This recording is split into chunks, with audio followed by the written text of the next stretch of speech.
예, 시황맨의 주식 이야기, 증시 이슈 총 정리해드리는 시간 갖도록 하겠습니다. 미증시가 상당히 강했죠. 6월 초에 만들어졌던 고점을 넘기는 그런 흐름이 나왔는데, 이전 고점을 넘어가는 거는 상당히 강한 어떤 매수세가 들어왔다라는 걸 보여주는 거거든요. 그리고 또 하나 이제 월봉으로 보면, 미국 월봉에서 중요했던 어떤 자리에서 양봉으로 돌렸다라는 점 의미가 있죠. 이제 50월선 부근으로 내려가면 거기서 이제 올라가는데, 이게 이제 깨지면 골차 빠지는 자리가 되거든요. 여기서 깨지면 증시가 최대 반토막까지 내려갈 수 있다. 대단한 금융위기가 시작이 되는 거다. 이런 어떤 해석이 가능했던 자리에서 돌렸다라는 점에서는 좀 의미가 있습니다. 근데 통계적으로 보면 제가 이제 이거를 6월 초에 아마 보여드렸던 7월 초인가 보여드렸던 데이터 같은데, 통계적으로 봤을 때 반등 가능성이 높다라는 시각이 있다. 이제 우선 이거는 그러니까 미국에서 두 분기 동안 20% 이상 급락한 경우, 다음 분기에 평균 8.5%, 다음에 향후 6개월 동안에 21.5%, 다음 해까지는 평균 31.4%가 올라갔다더라. 이런 통계가 있다라는 말씀을 드린 적 있죠.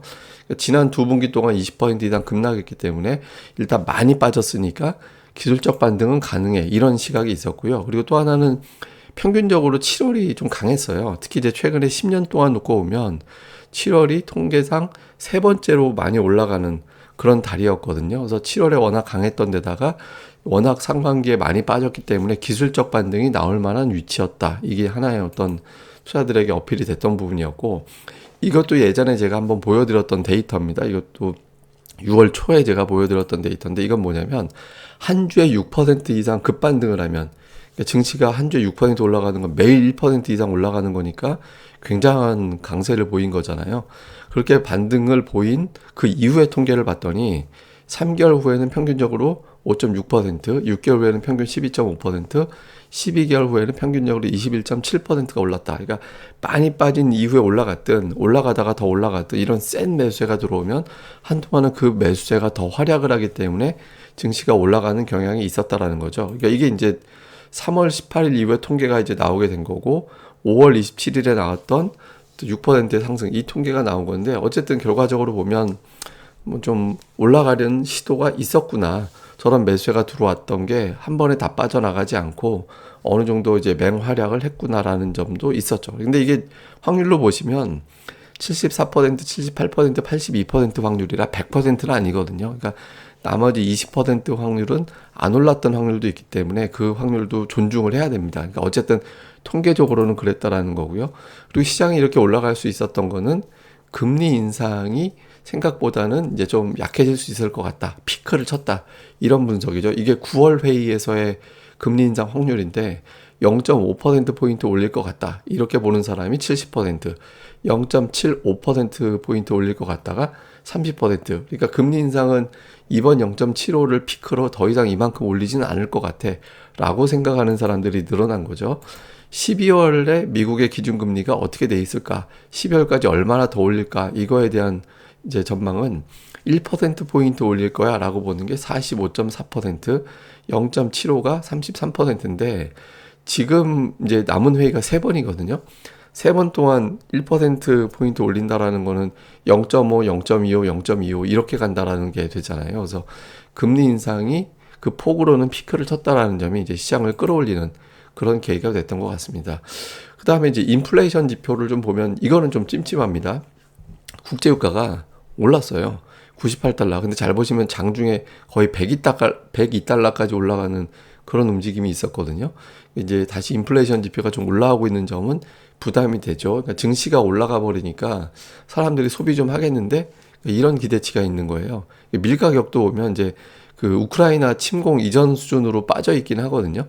이제 그 상태에서 일단 뭐 등락이 나오는, 그러니까 이전 단계로 돌아가긴 했어요. 근데 이제 살짝 이제 밀 가격이 조금 올라오려나 이런 어떤 조짐이 있는 거는 조금 부담이 되죠.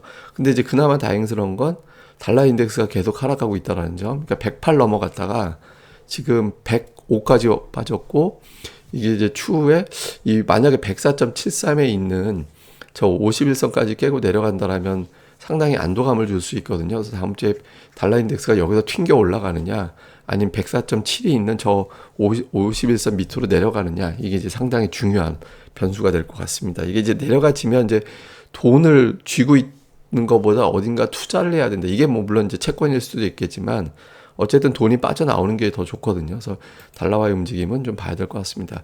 다음 이제 미국의 주요 기업들. 애플 주가 상당히 강하죠. 지금 뭐 4주 연속해서 양봉 올라가는 그런 흐름이 나오고 있고, 그 다음에 이제 마이크로소프트인데 제가 이거는 조금 길게 보여드리는 게 이게 그 주봉이거든요. 주봉을 이제 길게 보여드리는 게 이게 보시면 중요한 어떤 파란색 선, 이게 120주선에서 이제 일단 지지가 돼요. 사실 이게 60주선에서 지지가 돼야 되는 거예요. 연두색 선에서 지대고 올라갔던 종목인데 그 선에서 버티다가 깨고 내려왔잖아요. 근데 지금 이제 보시면 120주선에서 견디면서 여기서 견뎌내고 있거든요. 근데 여기서 조심해야 됩니다. 제가 이걸 왜 보여드렸냐면 튕겨 올라가면 베스트인데 여기서 보시면 그 전에 60주선에서 버티다가 깨지고 내려와서 레벨 다운이 됐거든요. 여기서 마이크로소프트가 $200까지 그 다음 지지선까지 깨고 내려가는 상황이 생긴다라는 거는 상당한 어떤 타격을 준다라는 의미가 되기 때문에 이번 주 이제 마이크로소프트가 여기서 넉넉하게 쭉 올라가서 이제 아예 20주선을 타고 올라가는 쪽으로 바뀌어버리는지 중요합니다. 그래서 마이크로소프트의 주가 흐름 한번 주목해서 보실 필요가 있고요. 반면에 이제 메타 플랫폼 같은 경우는 주가가 이제 부진하죠. 예, 그러니까 이제 고점을 돌파하는 종목이 있는 반면에 이렇게 빠지는 종목이 있거든요. 이게 어떤 의미냐면 그러니까 미국에선 다 빠지다가 지금은 종목별로 가려서 움직이는 그런 장으로 바뀌어 있는 거예요. 그러니까 조금 낮은 거죠. 그러니까 지금 우리 시장에 주는 메시지거든요. 반등 나온다 하더라도 다 올라가는 게 아니라 골라서 간다. 하락한다 하더라도 다 빠지는 게 아니라 골라서 빠진다. 그러니까 차별화 장세로 시장의 단계가 넘어갔다라는 점을 보여주는 겁니다. 그 다음에 이건 제가 이제 다음에 설명을 좀 드리려고 했다가 이제 빠르게 속성으로 지금 보여드리는 건데 제가 요거 이제 주중에 한번 텔레그램으로 보내드렸죠. 자, 지금 월봉입니다. 지금 이제 코스닥 월봉이거든요. 근데 이게 2018년도 월봉이에요. 되게 비슷하죠. 120 월선에서 음봉 두들겨 맞고 꼬리 쫙 거기서 막아내고 그 다음에 양봉 나오고 거의 똑같습니다. 그 전에 단계는 이제 조금 이제 유사하다라는 것이 똑같지는 않죠. 근데 보시면 그때도 쭉 치고 올라갔다가 음봉 맞고 떨어지기 시작하면서 이렇게 단계적으로 나간 거거든요. 이것도 보시면 올라가다가 큰 음봉 맞고 단계적으로 빠지기 시작하면서 이렇게 된 거죠. 똑같진 않지만 어쨌든 최근에 2달 동안의 흐름을 보면 되게 비슷합니다. 그러니까 큰 음봉 맞고 그 다음 달에 양봉 나오고 그러면 2018년도 당시 어떻게 됐느냐. 두들겨 맞고 급반등 나온 다음에 이제 12월 그 다음 달에는 이제 다시 조정 보이고 이제 한동안 이제 박스권 움직이다가 그 다음에 올라가는 그런 경로를 보였었거든요. 근데 그때하고 좀 비슷하게 보는 게 뭐냐면 신용장고인데 그때 당시에 신용이 뚝 떨어지면서 투매가 나왔겠죠. 그러면서 투매 나오고 신용이 다시 증가돼서 11월에 반등 나왔다가 12월에 신용이 빠지면서 신들렸다가 그 다음에 다시 올라갔거든요. 지금 신용 단계입니다. 신용 급감하고 다시 올라가는 단계. 그러니까 그때 당시에 이제 신용이 증가하면서 11월에 반등이 나왔던 그 단계하고 되게 비슷해요. 그러니까 이것만 놓고 보면 이제 코스닥 지수 요것만 놓고 보면 8월에 이제 초반에 좀 매물 소화하고 그 다음에 치고받고 박스권 나오다가 그 다음에 올라가고 뭐 이렇게 갈 수도 있겠죠. 근데 제가 이 통계를 보여드리는 건 그때하고 똑같이 간다라는 게 아니라 그때 이렇게 됐는데 그때하고 지금하고 비슷하게 갈까 아니면 다르게 갈까? 그때보다 지금의 강도가 더 큰 악재일까 아닐까? 그때 미중 무역 갈등, 그다음에 뭐 화웨이 제재 뭐 이런 거 이슈 나오면서 그때 시장이 많이 빠졌을 때였거든요. 그러니까 지금 그때하고 똑같이 간다라면 뭐 그때하고 비슷한 정도의 강도가 되는 거고 이제 더 약하게 간다라면 그때보다 더 센 재료. 지금 생각할 때 더 센 재료라는 건 경기 침체 간다라는 게 되는 거거든요. 그래서 그렇게 갈 수 있기 때문에 이제 재료의 강도를 가늠해 볼 수 있겠죠. 그러니까 이제 요 구도도 좀 기억해 두셨다가 이제 흐름이 어떻게 되는지도 보시면 좋을 것 같습니다. 자, 이슈를 정리해 드리면 미국은 6월 고점 돌파했는데 우리는 돌파 못 했거든요. 그렇게 갈 수 있을까? 그러니까 미국 그러려면 이제 주도주의 흐름이 나와줘야 되는데 애플이라는 대장주가 상당히 역할을 해줬잖아요. 근데 삼성전자가 좀 한동안 움직여줬다가 지금 2차전지 관련된 종목으로 주도가 넘어가 있는 상태죠. 근데 2차전지주의 시가총액이 한계가 있기 때문에 이제 대장주 역할을 할 수가 없거든요.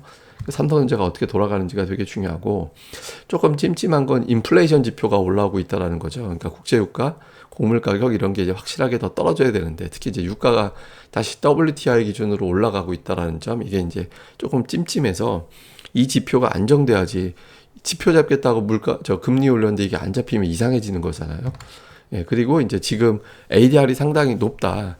이제 충분하지 않은 유동성, 근데 높은 수준에서 유동성이 공급이 되면 이걸 더 끌어올릴 수 있는데 유동성이 충분하지 않으면 여기서부터는 차별화 장세로 바뀔 수밖에 없거든요. 그래서 아까 제가 뭐 미국에서는 올라가는 종목과 빠지는 종목이 구분돼 있다라고 말씀드렸잖아요. 우리 증시도 비슷할 겁니다. 그러니까 이런 구도를 좀 주목해 볼 필요가 있습니다. 그다음에 이제 외국인인데 외국인들이 이제 7월에 순매수 보였잖아요. 자, 이제 매수로 바뀌나 보다라고 기대할 수 있겠지만 이제 저 구간 제가 더 작은 구간의 매수도 여러 번 있었지만 그건 다 빼버리고 제법 매수가 들어왔던 구간을 표기해 드린 건데 그 사이에도 외국인들이 여러 번 매수한 적이 있었어요.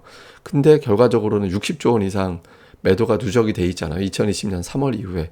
그러니까 외국인들은 계속해서 사지 않으면 우리가 기대만 하기에는 저런 데이터도 있었기 때문에 확실하게 사야 되고 삼성전자를 충분히 끌어올려줄 정도의 상황이 생겨야 외국인들이 돌아선 겁니다. 그러니까 지금 외국인들을 믿기보다는 시장은 종목 장세다. 그러니까 종목들별로 어떻게 돌아가는지 그런 종목 장세를 활용하는 전략이 더 필요하다라고 봐서 종목 수급에 더욱더 집중해 보시는 8월이 돼야 되지 않을까. 막연한 기대감보다는 종목을 이제 구분하는 그런 어떤 차분함이 필요한 시점이다. 이렇게 보시면 될 것 같습니다.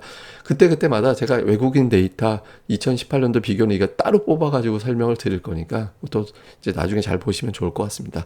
예, 그럼 감사합니다. 저는 다음에 뵙겠습니다. 그리고 이제 구독하기 꼭 부탁을 드리고요. 그리고 제가 예고를 해드리면 지금 8월부터는 제가 종목 이야기를 다시 시작을 할 거거든요. 한동안 좀 안 했죠. 근데 제가 종목 기본적인 내용 설명드리는 방송을 또 준비하고 있으니까 또 기대해 주시면 좋겠습니다.